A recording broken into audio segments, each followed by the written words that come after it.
예, 안녕하십니까. 오늘 말씀은 스가랴서 6장 7장 말씀을 읽겠습니다. 요절은 6장 12절 말하여 이르기를 만군의 여호와께서 이같이 말씀하시되 보라 싹시라 이름이라 하는 사람이 자기 곳에서 돋아나서 여호와의 전을 건축하리라. 스가랴 6장은 스가랴의 마지막 환상입니다. 그동안 여러 번의 이상을 보여주셨습니다. 첫 번째 스가랴가 이상을 보는 것은 화석류 사이에 선 중보자 천사를 보게 됩니다. 화석류는 이스라엘에서 회복의 상징입니다. 그러면서 두 번째 넷불과 넷 대장장이가 등장을 해서 이 잘못된 뿔, 이 권력을 심판합니다. 무너뜨리는 네 대장장이가 있고, 이제 세 번째 그 무너진 곳에 측량줄을 든 사람이 나옵니다. 그리고 나서 측량줄을 든 사람은 그곳이 재건될 것을 말씀하고 있습니다. 그리고 네 번째 대제사장이 더럽혀진 옷을 입는 모습이 보입니다. 성전이 재건되기 때문에 예배가 회복돼야 하는데 대제사장이 더러운 옷을 입고 있는 것은 이스라엘에서 상상할 수가 없는 것이었습니다.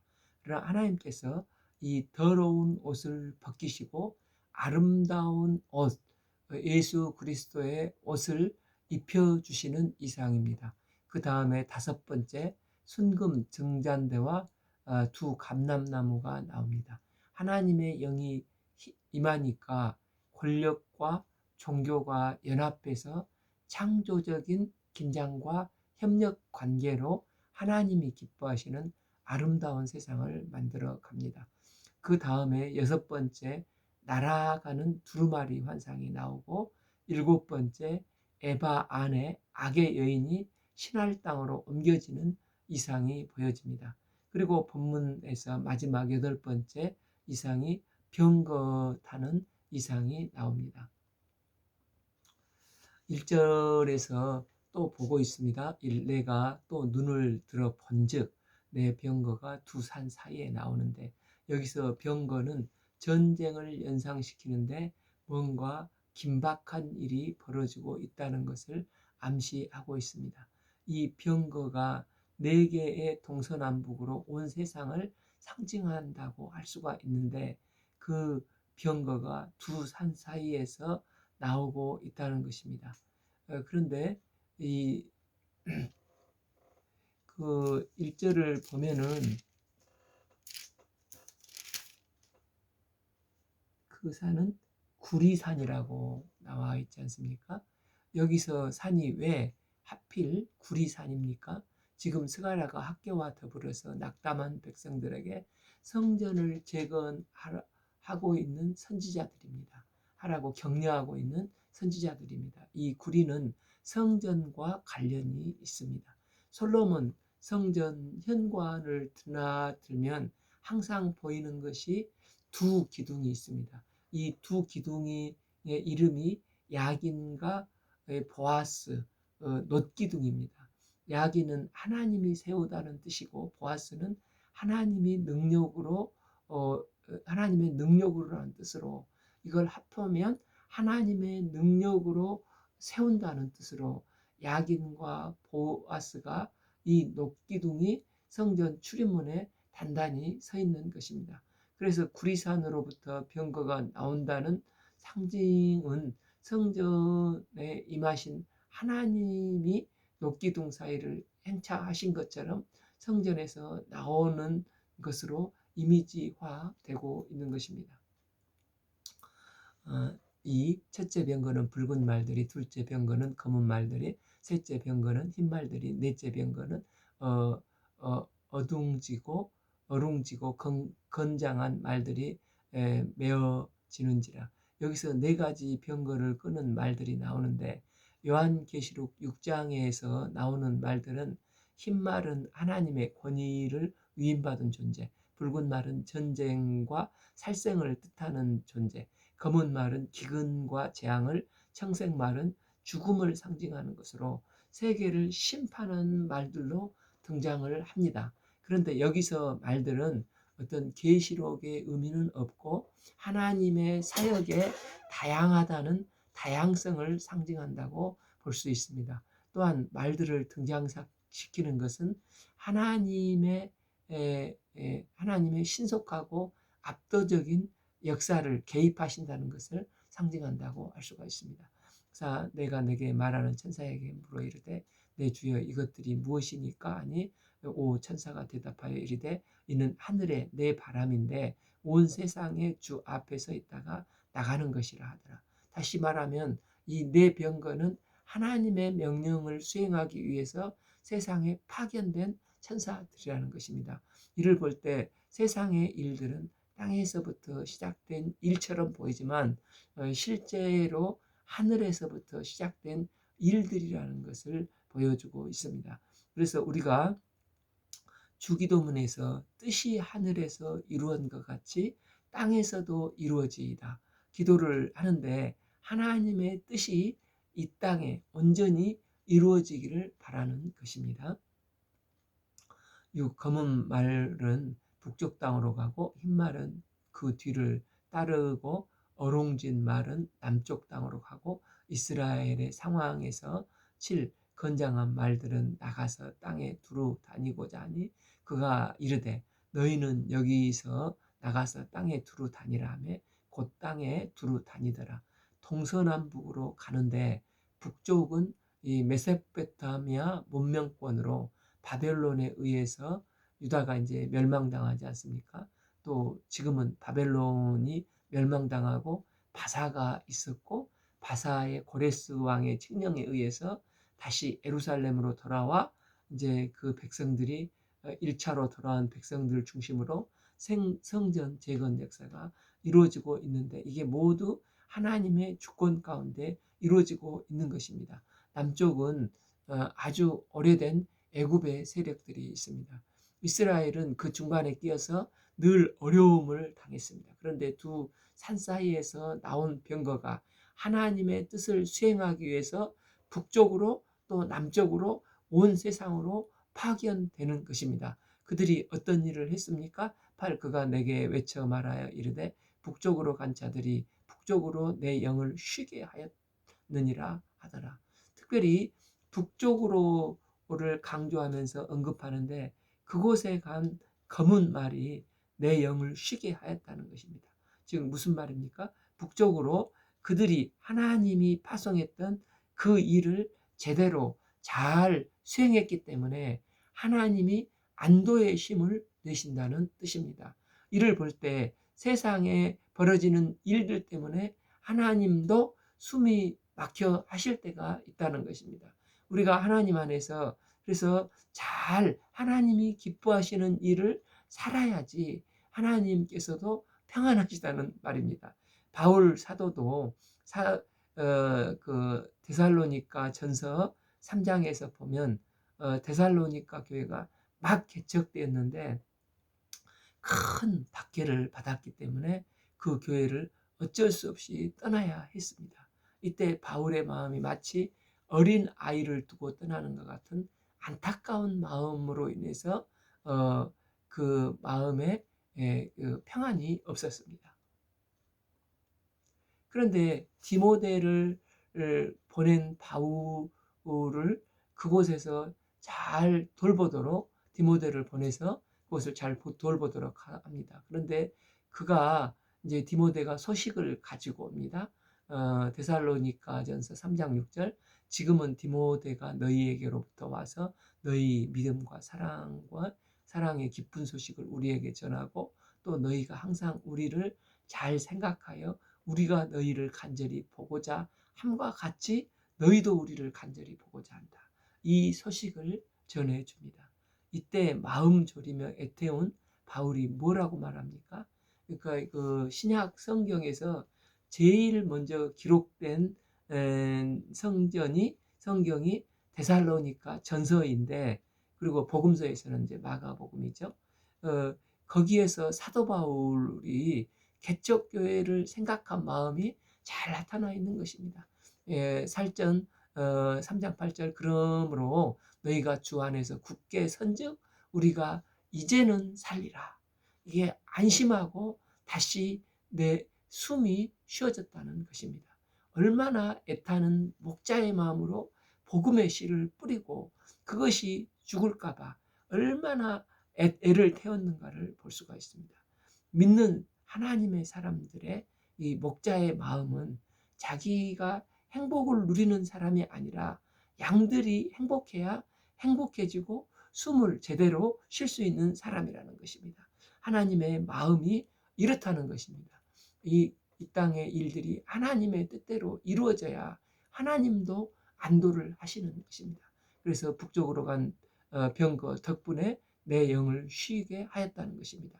다시 말해서 실제 바벨론은 멸망했고 그래서 하나님의 백성들은 고레스 칙령을 들어 쓰셔서 예루살렘으로 돌아왔습니다. 그래서 시작된 게 하나님의 성전 재건 역사입니다.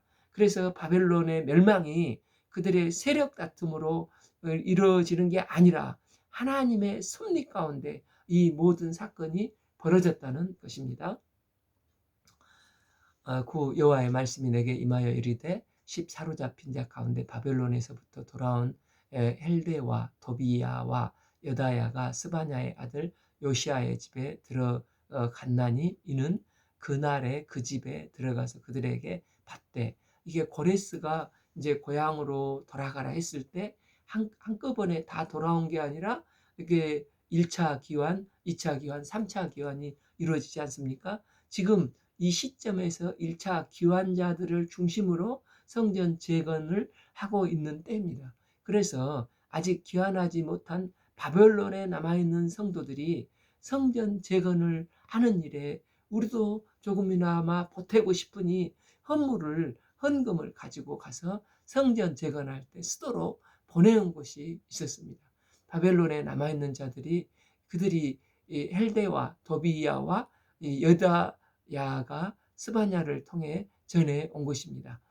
그리고 그들의 요시야 집에 들어가서 이제 받으라고 말을 하는데 여기 요시야는 이제 바벨론 느부갓네살이 예루살렘을 멸망시킬 때 대제사장도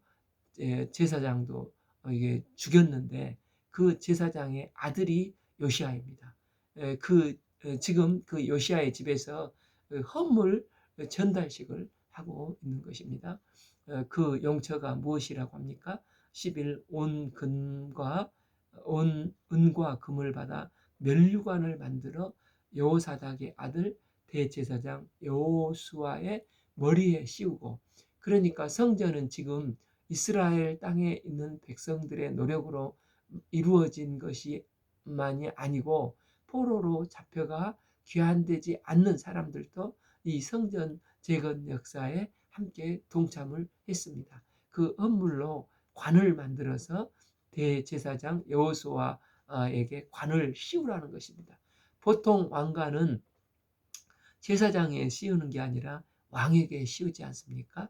그러면 상징적으로 왕족인 스룹바벨에게 씌워야 되는데 이해가 되지 않습니다.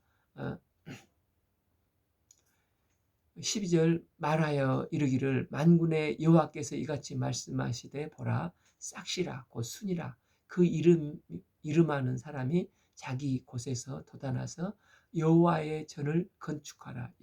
이 여호수아는 싹순이라. 여호수아가 스가랴서 이제 3장 5절에도 나와 있는 것처럼 내가 말하되 정결한 관을 그 머리에 씌우소서 하며 대제사장 여호수아에게 이제 그 관을 씌웠는데 이제는 또 은과 금을 그에게 씌우는 것입니다. 이 장면이 사실은 백성들에게 큰 감동과 위로가 되는 것입니다. 왜냐하면 여호수아는 여호사닥의 아들인데 그는 느부갓네살에게 살해당한 대제사장의 그 손자였다고 합니다. 그래서 제사장의 손자였다고 합니다. 그래서 바벨 백성들 마음에 순교는 그 대에서 끝나는 게 아니라 하나님께서는 그 순교의 씨를 사용하셔서 이렇게 아름답게 이어가게 하고 주님의 생명 역사를 이어가 열매를 맺게 한다는 것이 백성들에게는 1차적으로 큰 위로와 감격이 되는 것입니다. 이 순한 싹시 결국은 여호수아를 말하지만은 결국은 약속된 나사렛 싹 대신 나사렛 예수 그리스도를 예표하고 있는 것입니다. 장차 오실 넷째로 이 나사렛 예수 그리스도가 왕 같은 제사장으로 우리 가운데 오셔서 그분이 온 세상을 통치하시고 하나님 나라를 완성하게 될 것을 말씀하고 있는 것입니다. 이 예수님을 이사야 53장에서 오실 메시아의 모습이 연한 순 같다고 말씀하셨지 않습니까?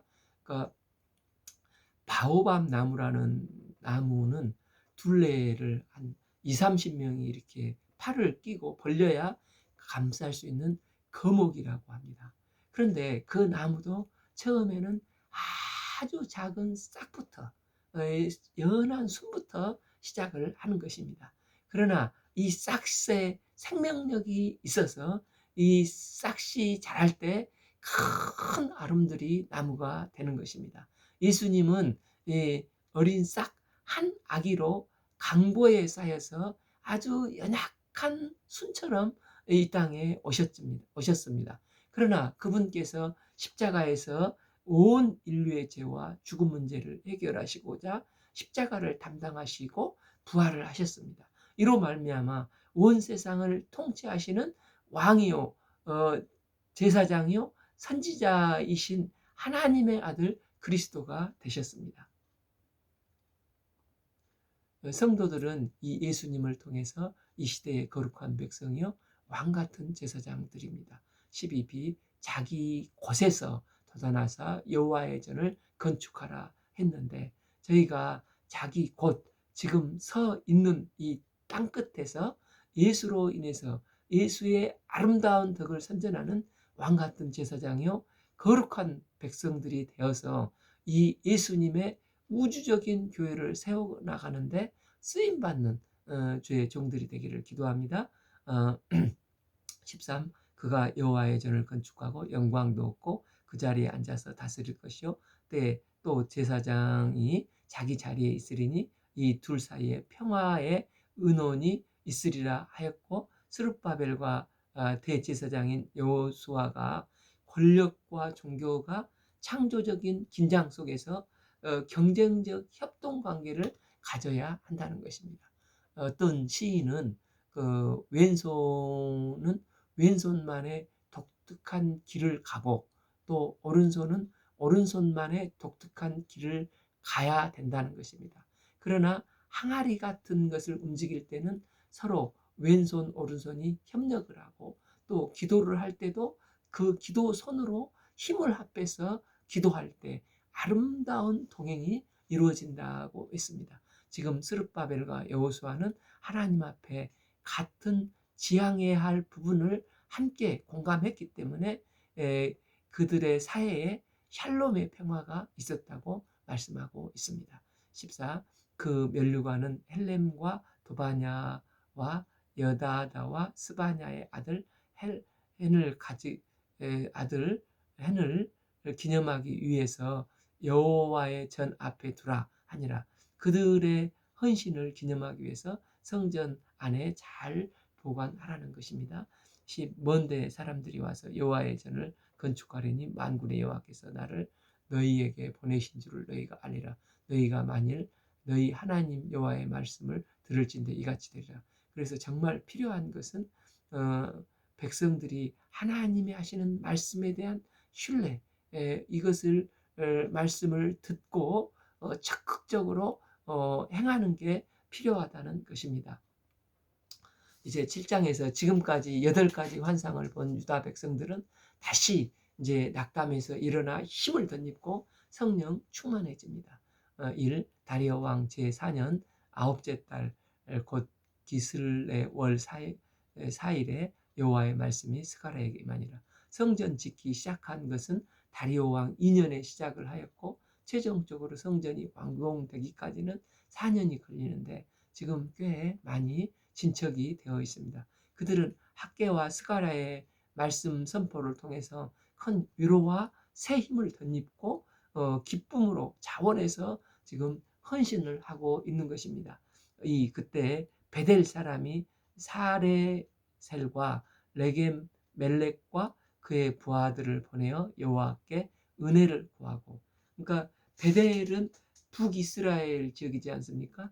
북이스라엘의 초대 왕 여로보암은 북이스라엘을 건국했는데 백성들이 유월절, 초막절, 절기만 되면 자꾸 절기를 지키러 예루살렘으로 가서 그러니까 베델에 이제 단을 쌓고 금송아지를 세워놓고 더 이상 남쪽으로 갈 필요 없다, 이렇게 미혹을 하지 않습니까?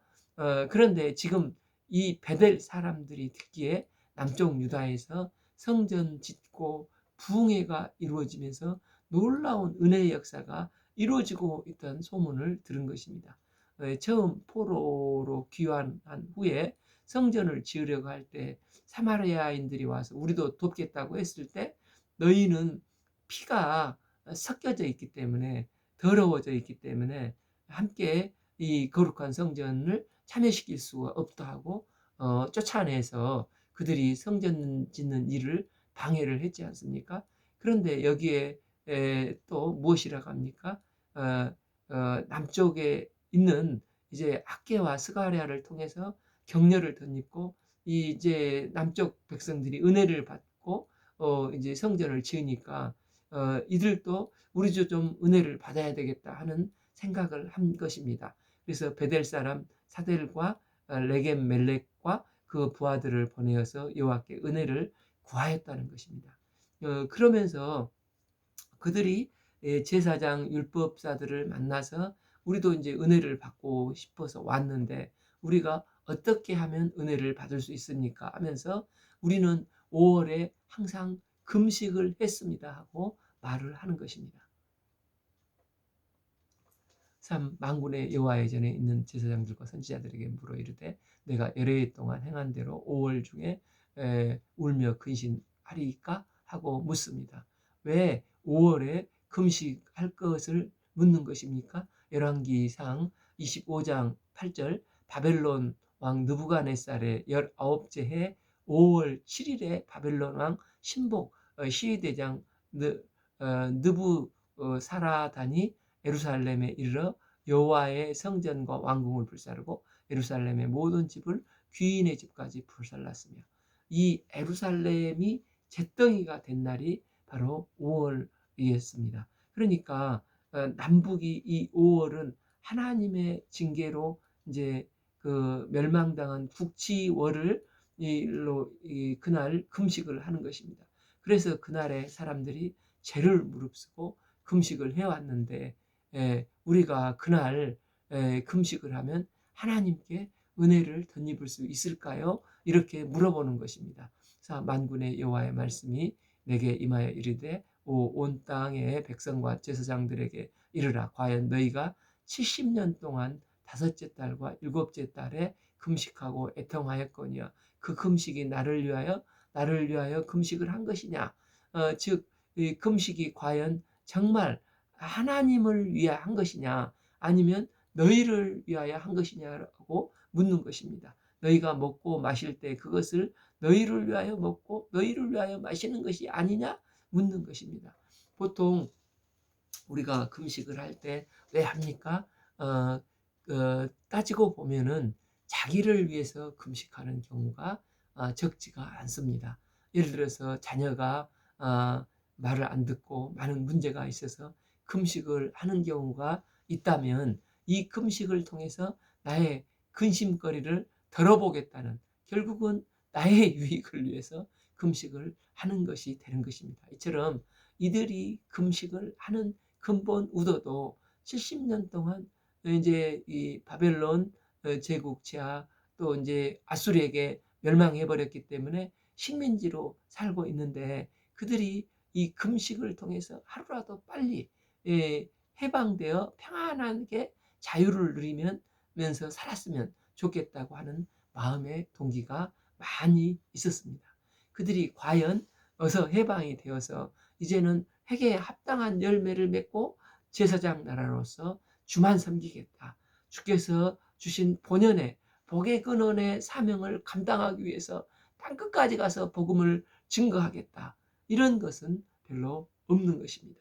그래서 지금 너희들이 금식을 하는 근본 동기가 무엇인지 양심에 손을 얹고 생각을 해보라는 것입니다. 물론 금식이 아주 나쁜 것은 아니지만 진짜 중요한 것은 어떤 이런 외형적인 신앙의 모습이 아니라 마음의 중심으로 또한 삶으로서 신앙생활하는 것이 중요하다는 것을 말씀하고 있는 것입니다. 7. 예루살렘과 사면 성읍의 백성이 평온히 거주하며 남방의 평온의 사람들이 거주할 때 여호와가 옛 선지자들을 통하여 외친 말씀이 있지 않느냐. 즉 지금까지 너희들이 마음의 형통을 위해서 금식을 했다면 이제부터는 하나님의 말씀을 잘 청종해야 한다는 것입니다. 말씀을 잘 청종하면 형식적인 금식을 안 해도 하나님은 너희들 가운데 은혜를 주시고 형통하게 해 주실 것이니 말씀에 청종하는 삶을 살아가는 것입니다.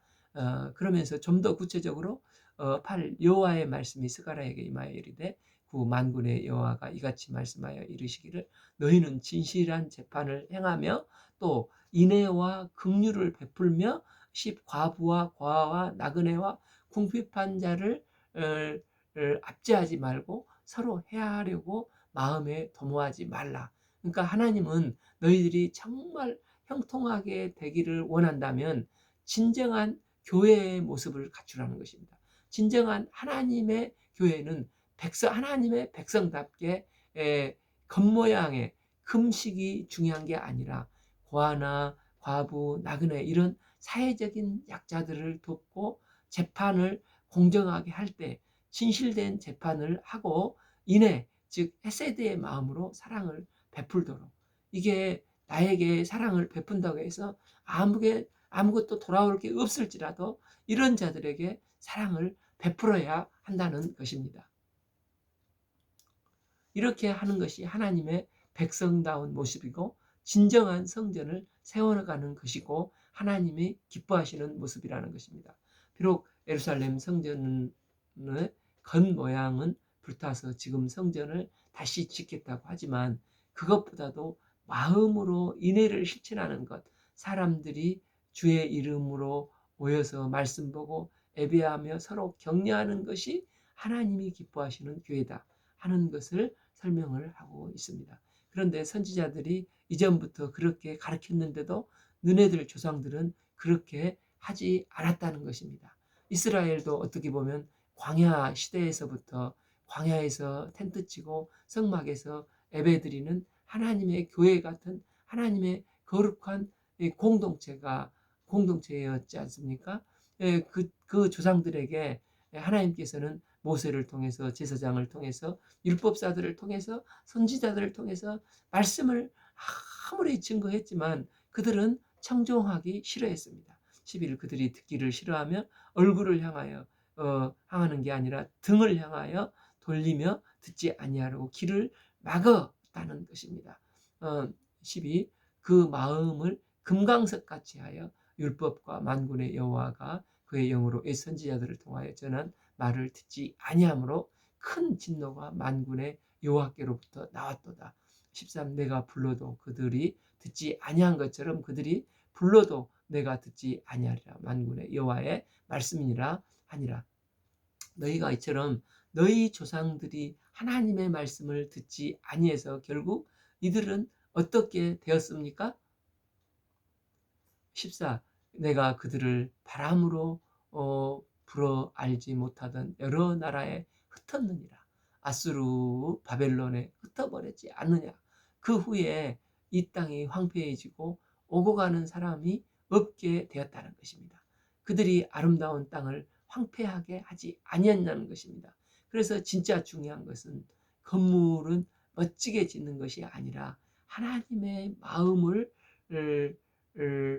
청종하는 게 중요하다는 것입니다. 그래서 우리 또 이제 교회 중책을 맡는 사람들도 헌금을 많이 하는 사람이 아니라 하나님의 말씀을 겸손히 듣고 행하는 사람이 중심이 되어야 하는 것입니다. 그런 사람을 중심으로 모이는 이 공동체가 될 때 그 교회가 강한 교회, 또한 건강한 교회, 하나님이 거하시는 기쁜 교회가 된다는 것입니다. 스가랴는 바로 이런 이야기를 환상을 통해서 지금 말을 하고 있는 것입니다. 오늘 말씀은 6장, 7장 말씀을 읽겠습니다. 감사합니다.